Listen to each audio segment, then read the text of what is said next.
Everyone, welcome back to BTech 360।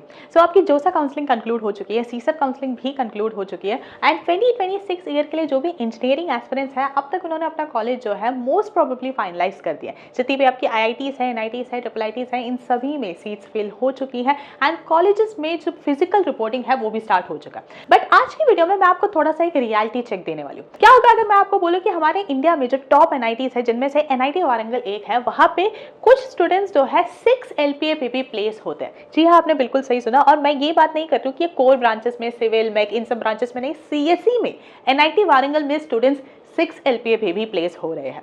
लेकिन अगर आप इनकी वेबसाइट पे जाओ या फिर इनका ब्रोशर उठाओ तो आपको वहां पे 25-30 लाख का जो है एवरेज पैकेज दिखेगा। मीडियम पैकेज भी आपको काफी अच्छा दिखेगा। और अगर आप सीएसई में देख रहे हो तो आराम से आपका 25 से ऊपर जो है पैकेज दिखता है। तो ऐसा कैसे है कि ये दोनों डेटा सेम इंस्टीट्यूशन में एग्जिस्ट करता है? तो यही फाइंड आउट करने के लिए हमने बेसिकली एक RTI फाइल करा था across all IITs, NITs and triple ITs. And आज हम डिस्कस करने वाले हैं the findings that we have about NIT Warangal. So make sure आप वीडियो को एंड तक जरूर देखें क्योंकि this is going to be a very interesting video. Also अगर आप स्टिल कोई कॉलेज ढूंढ रहे हैं या फिर आपको इंडिया में जो फॉरेन यूनिवर्सिटी कैंपसेस है, specifically in the Mumbai region, उनमें इंटरेस्टेड हो, वहां एडमिशन लेना चाहते हो, तो we have a dedicated helpline number for you to help out with all the queries. All you need to do is text either apply या फिर foreign on the number 8130376334। We'll make sure that a senior counselor from our team reaches out and helps you out. So अब start करते हैं। अब जो हमारे पास data आया वो कुछ इस तरह से दिखता है। अब NIT वारंगल ने जो है ये डेटा निकाला है for the 2026 pass out batch, यानी अभी जो आपका 2-3 महीने पहले जो बैच आपका पास आउट हुआ है, ये हमारे पास फ्रेश उस बैच का डेटा है। So this is for the year 2025-26 pass out batch. अब यहाँ पे जो है आप जो डेटा देख रहे हो ये स्पेसिफिकली बीटेक है, बट इसके अलावा NIT वारंगल का हमारे पास एमटेक का, MSc का, बहुत सारे कोर्सेज का, MBA का भी हमारे पास डेटा है। बट सिंस हमारे ऑडियंस जो है वो बीटेक फोकस्ड है तो हम आज सिर्फ बीटेक का डेटा डिस्कस करेंगे। सो यहाँ पे हमारे पास NIT वारंगल में जितने भी बीटेक प्रोग्राम्स हैं उन सभी का डेटा है। इन सभी में हमारे पास अक्रॉस जो है इस तरह से काफी सारे कॉलम्स में डेटा आ जाता है। अब इसको जो है इसी डेटा को हमने बेसिकली थोड़ा एक टेबल फॉर्मेट में जो है अरेंज करा है और यहाँ पे हमने कुछ नंबर्स हाईलाइट करे ताकि ये समझने में थोड़ा आसान हो। तो एग्जैक्टली जो आपने यहाँ पे RTI रेस्पॉन्स में डेटा देखा, एग्जैक्टली वही है। हमने बस इसको एक टेबल फॉर्मेट में अरेंज करा है। तो अब स्टार्ट करते हैं विद द फर्स्ट। यहाँ पे क्या है, हमारे पास डिफरेंट ब्रांचेस है। इन सभी ब्रांचेस में कितने स्टूडेंट्स जो है टोटल एडमिटेड थे, यानी उन पर्टिकुलर बैचेस में। ये जो आपका 2026 पास आउट बैच है ये एनरोल हुआ था in the year 2022। So 2022 year में CSE में फॉर एग्जांपल 153 स्टूडेंट्स एनरोल हुए थे। इसी तरह EC में 155, EE में 135, मैकेनिकल में 128, सिविल में 109, केमिकल में 115, मेटलर्जी में 75, बायोटेक में 77। सो 2022 वाला बैच जो है टोटल उसमें बीटेक के 947 स्टूडेंट्स एनरोल हुए थे इन NIT वारंगल। लेकिन अगर आप प्लेसमेंट की तरफ जाते हो तो यहाँ पे जो है आपको थोड़ी सी एक चीज देखने को मिलेगी। फर्स्ट तो है कि ये जो टोटल स्टूडेंट्स हैं ये सारे आपके प्लेसमेंट्स के लिए एलिजिबल नहीं है। यहाँ पे सेपरेटली एक एलिजिबल कॉलम आता है NIT वारंगल का, जहाँ पे ये नंबर जो है वो ड्रास्टिकली रिड्यूस होता है। फॉर एग्जाम्पल 153 में से 118 स्टूडेंट्स एलिजिबल है for placement in CSE, EC में 155 में से 110, EE में 135 में से 107, मैकेनिकल में 102, सिविल में 66, केमिकल में 91, मेटलर्जी में 54, बायोटेक में 56। अब देखो कुछ स्टूडेंट्स ऐसे जरूर होते हैं जो कि हायर स्टडीज के लिए जाते हैं, बट ये नंबर प्योरली हायर स्टडीज वाले बच्चों को एलिमिनेट करके नहीं है। इसमें और भी बहुत सारे रीजंस है जिस वजह से एक कॉलेज जो है अपने एलिजिबल स्टूडेंट्स को कम करता है। तो अगर आप देखो 947 में से सिर्फ और सिर्फ 704 स्टूडेंट्स ऐसे हैं जो कि एलिजिबल है। तो क्लोज टू 150 ऐसे स्टूडेंट्स हैं जो कि इस कॉलम तक आते आते ही प्लेसमेंट से हट जाते हैं। फिर अगर आप इसमें से भी देखो सारे एलिजिबल स्टूडेंट्स प्लेस भी नहीं होते हैं। प्लेस्ड अगर आप देखो तो CSE में 118 में से सिर्फ 116 स्टूडेंट्स प्लेस्ड हैं, यानी 98.31%। ECE में आपके 96.36 आ जाता है। बाय द वे यहाँ पे एक इंटरेस्टिंग डेटा है। यहाँ पे अगर आप देखो तो सारे कॉलम्स में आपका 80-90 के आसपास आता है, लेकिन मेटलर्जी एक ऐसा डिपार्टमेंट है जिसने 100% प्लेसमेंट रिकॉर्ड करा है। इवन जो आपके टॉप ब्रांचेस है CSE, ECE, इसमें भी 98-96 है, लेकिन मेटलर्जी एक ऐसा डिपार्टमेंट है NIT वारंगल का जिसने 100% प्लेसमेंट रिकॉर्ड करा है।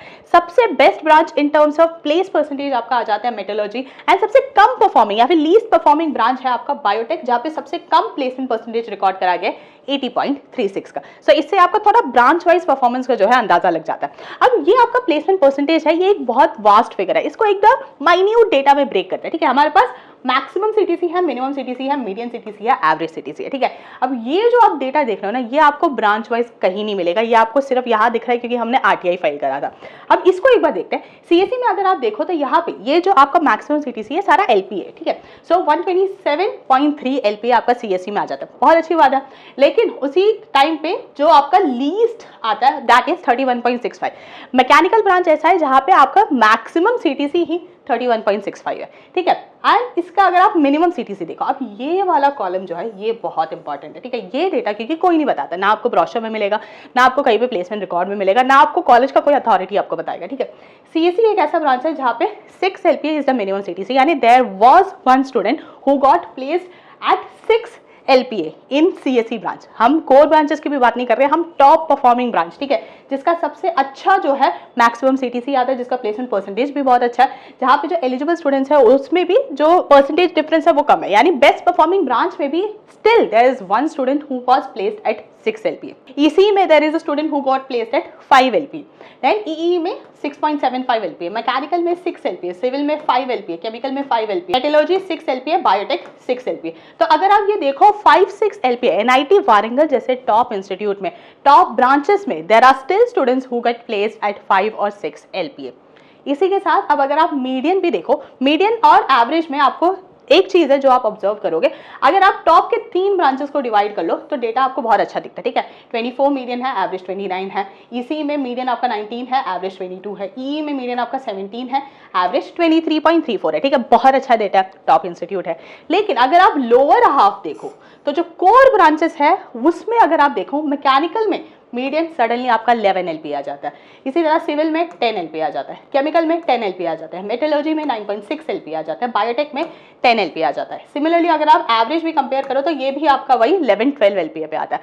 अगर आप किसी भी स्टेट के अच्छे प्राइवेट कॉलेजेस उठाते हो तो उनका भी जो यहाँ पे मीडियन और एवरेज सीटीसी आता है that is better than this. Main चीज है टू कंपेयर अक्रॉस ब्रांचेस, ठीक है। एनआईटी वारंगल बहुत अच्छा इंस्टीट्यूट है एंड बहुत सारे ब्रांचेस है, सीएससी, ईसी, आपके ऐसे ब्रांचेस है जो कि बहुत अच्छा परफॉर्म कर रहे हैं, ठीक है। आपको जो ग्रीन फिगर्स है वो आपको यहीं पर देखने को मिलेंगे, ये आप देखो टॉप 3 में ही मिलेंगे। लेकिन सेम इंस्टीट्यूशन में ऐसे भी ब्रांचेस है जो कि 9.6 का आपको मीडियन दे रहे हैं, या फिर यहाँ पे आप देख सकते हो 12.8, 11.6 का आपको एवरेज पैकेज दे रहे हैं। तो अब ये डेटा उन स्टूडेंट्स के लिए जो कहते हैं कि अगर हमें एनआईटी मिल रहा है या फिर हमें आईआईटी मिल रहा है तो वो टैग के लिए हम चले जाते हैं कि हमारे रेज्यूमे में आईआईटी का टैग आ जाएगा, हमारे रेज्यूमे में एनआईटी का टैग आ जाएगा।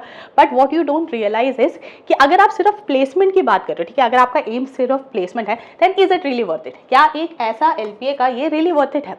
अब इसको मैं आपको ये बताती कि क्यों प्रॉब्लमैटिक है, ठीक है। शायद अभी आपको लग रहा होगा कि हाँ यार, अगर 6 LPA है, 7 LPA है, 8 LPA है, 9 LPA तो क्या दिक्कत है, ठीक है। अगर आप किसी स्टेट कॉलेज में जाते हो वहाँ पे भी तो ये सेम पैकेजेस आते हैं, अगर आप किसी प्राइवेट कॉलेज में जाते हो वहाँ पे भी ये सेम पैकेजेस आते हैं, तो फिर एनआईटी वारंगल में ये आ रहा है तो उसमें इतनी बड़ी दिक्कत क्या है, ये मैं आपको बताऊंगा। To the cut off data, एक बार कट ऑफ के साथ इसको कंपेयर करते हैं, ठीक है। अभी जितना भी हमने प्लेसमेंट डेटा देखा वो सारा यहाँ पे है, ठीक है। ब्रांच वाइज हमने जितना प्लेसमेंट डेटा देखा यहाँ तक हमने अभी तक डिस्कस करा, मिनिमम मीडियन एवरेज तक हमने ब्रांच वाइज डिस्कस करा, ठीक है। अब इन्हीं को एक बार आप कंपेयर करो to the cut off that are there for NIT Warangal. हमने क्या करा है, हमने यहाँ पे एनआईटी वारंगल का branch wise cut off list down करा है for open category outside home state, ठीक है। अब जो आपका ये जो हमारा सारा डेटा ये हम डिस्कस कर रहे हैं, ये आरटीआई है फॉर 2026 पास आउट बैच। 2026 में जो आपका पास आउट बैच है उसने एनरोल करा था इन ईयर 2022 में ये आपका जोसा का कट ऑफ था एंड ये हमने जस्ट फॉर रेफरेंस इस साल का ब्रांच वाइज जो है यहाँ पे कट ऑफ लिखा है, यानी इस साल जिन बच्चों ने एनआईटी वारंगल में एडमिशन लिया this is the cut off that was there. 2022 का एक बार कट ऑफ देखते हैं। सीएससी में outside home state open category 2022 वाले बैच के लिए हाईएस्ट क्लोजिंग रैंक था 2112 rank. The student that we are talking about, this is a student who got admitted in NIT Warangal with a rank of 2000, close to 2000 in JEE Advanced, and he or she got a package of 6 LPA even with the best branch of CSE. अब आप ये सोचो कि हमारे देश में engineering में कितना कंपटीशन है, ठीक है। हर साल 12 से 14 लाख बच्चे आपका एग्जाम के लिए रजिस्टर करते हैं, जिनमें से 10 लाख के करीब आपका हर साल एग्जाम के लिए क्राउड बैठता है। उनमें से भी टॉप 2.5 लाख स्टूडेंट्स ऐसे जो कि जेई एडवांस क्लियर करते हैं, उनमें से भी आप 68,000 मान लो जो IITs, NITs, IITs में एडमिट होते हैं, उसमें से भी अगर आप एक टॉप IIT या फिर एक टॉप NIT जैसे आपका NIT वारंगल है वो लेते हो तो आपके पास एक बच्चा आता है जो कि एडमिट हुआ था at a rank of 2000 rank. 2000 JEE Advanced से कितनी बड़ी बात है, लेकिन after 4 years he or she is getting a package of 6 LPA। और ये अक्रॉस ब्रांचेस आपको ये देखने को मिलेगा। ECE में बच्चा एडमिट हुआ था 6119 रैंक में, देन ही और she got a package of 5 LPA। EE में अगर आप देखो 9.3 के, मैकेनिकल में 14.9 के, सिविल में 25.7 के, केमिकल में अगर आप देखो 20.08 के, मेटलर्जी में 26.7 के एंड बायोटेक में 29.8 के। सो अगर आप मैक्सिमम भी मानते हो तो आपका यहाँ पे क्लोज टू अ रैंक आ जाता है 30,000। 30,000 के बिलो आपका JEE एडवांस में रैंक आने के बावजूद we have in the same college with the best performing branch a package of 4 LPA, 5 LPA, 6 LPA. So when you go simply for a college कि हाँ इस कॉलेज का नाम अच्छा है, ये बहुत फेमस है, ये एक IIT है, NIT है, IIIT है, then this is a data that you should definitely look about.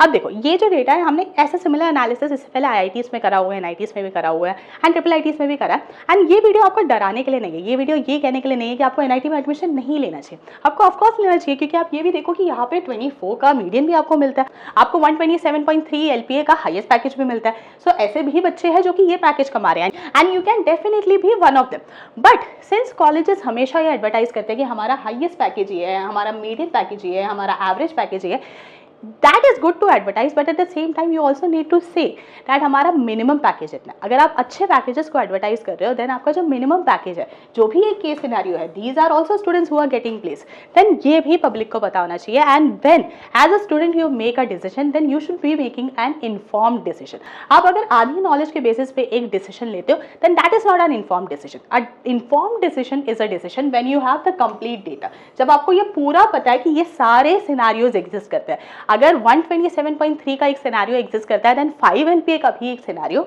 Exist करता है। So don't simply go for the tag name. हाँ, अगर आप IITs में एडमिशन लेते हो, NITs में एडमिशन लेते हो, तो वहाँ पे जो आपको क्राउड मिलता है, वहाँ पे जो आपको एक्सपोजर मिलता है, जो फैकल्टी आपको मिलती है, that is top notch. But if your only goal is the placements then this is data that you should definitely consider. That was all for today's video. Thank you so much for watching till the end. And अगर आपको ऐसे similar analysis और IITs NITs के लिए चाहिए then do mention them in the comment section.